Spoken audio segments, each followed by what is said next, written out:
What's up? What's up? What's up, glowers? It's Courtney Omega back with another video.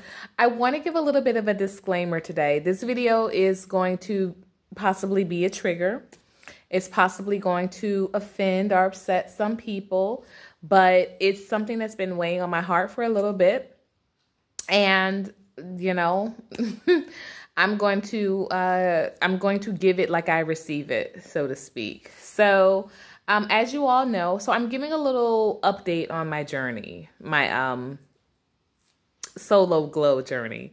As you know, or many of you know, I have been single and celibate for 5 years. And it has not been easy. Don't get me wrong. It has, and when I say it hasn't been easy, it's not like, you know, I was ever a promiscuous person. But definitely, it has. When I say it hasn't been easy, it has not been easy. Not having that is even to know that if I do start a relationship with a guy, that's not on the table. That's not on the table. That's not an option. It's not like I'm not doing the countdown as to, okay, the 3 months. Because, you know, when I was dating, I did have that type of rule. And of course, the 3 months, the 4 months allowed time for us to both get tested and the whole nine and that sort of thing. And of course, figure out some other things in regards to, hey, being in a sexual relationship. But I had a 3 month waiting rule, or I think it was 2 months. It was 7 weeks. I remember 7 weeks. It started out as 3 months. I did 3 months with like the first person I dated outside of my marriage after my divorce. But the next gentleman, I think it went down to 7 weeks. But by the time I was engaged again, it was 8 weeks. It was like 2 months. So at any rate, and I'm giving a lot of tea, right?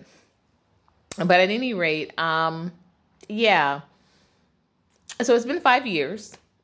And like I said, it hasn't been easy because it's not necessarily, not having any sex has been okay. You know, like I said, I have other things to do with my time. I'm raising, you know, 2 children. So, and 2 very active and need to be engaged with children. In addition to, you know, my ex-husband, he picks them up, but I just don't have a lot of time to myself in that in between time. So it's like, unless I had dude waiting in a closet just to jump out and jump in, it it would take too much energy to chase that down, and I'm not there for it. But what I say is, when I say it's been difficult, it's just in the knowledge of knowing that that's not on the table, you know, with the relationship. Some people have been, you know, shocked, and some people have been like honestly offended at the notion that I want to be courted, but I don't want to have sex.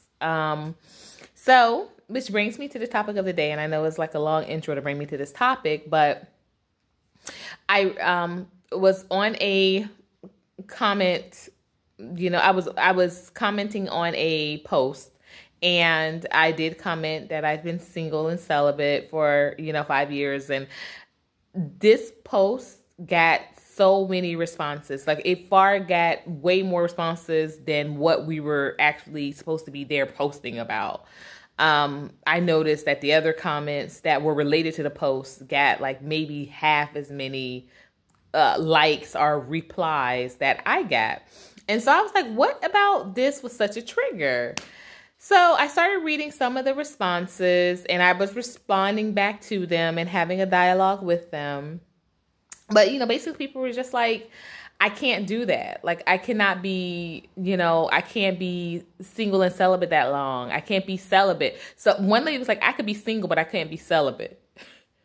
And I'm like, hello, if you are single, then who you screwing, sis? Who's screwing you, sis? So it really brought me to the understanding or appreciation that we as a society have really got things so screwed up with sex and what it's supposed to be for. You know what, when I was engaged to, you know, the last relationship I was engaged. And I remember we had a discussion because this was a guy that used to, you know, I'm not saying he he had sex with a lot of randoms, but he definitely had some one night stand situations. And he'd be like, well, you know, sometimes you just want to F. You just don't want a relationship. You just want to F. And I'm like, but the best effing is a relationship. Like, cause trust me, y'all.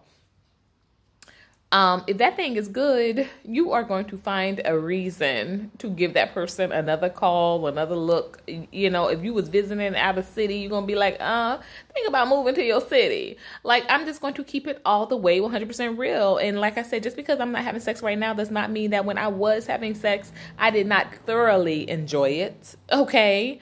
And enjoyed my time, so to speak. So, but you know, I used to always say, because he said that sometimes you want that without a relationship, right? So I was like, okay, let's flip it. If you can F somebody without loving them, can you love somebody without Fing them? And he was like, absolutely not. And I'm like, wow. And so, and also too, likens me to another conversation I had with a gentleman that I worked with. And this was after I was in a relationship, and he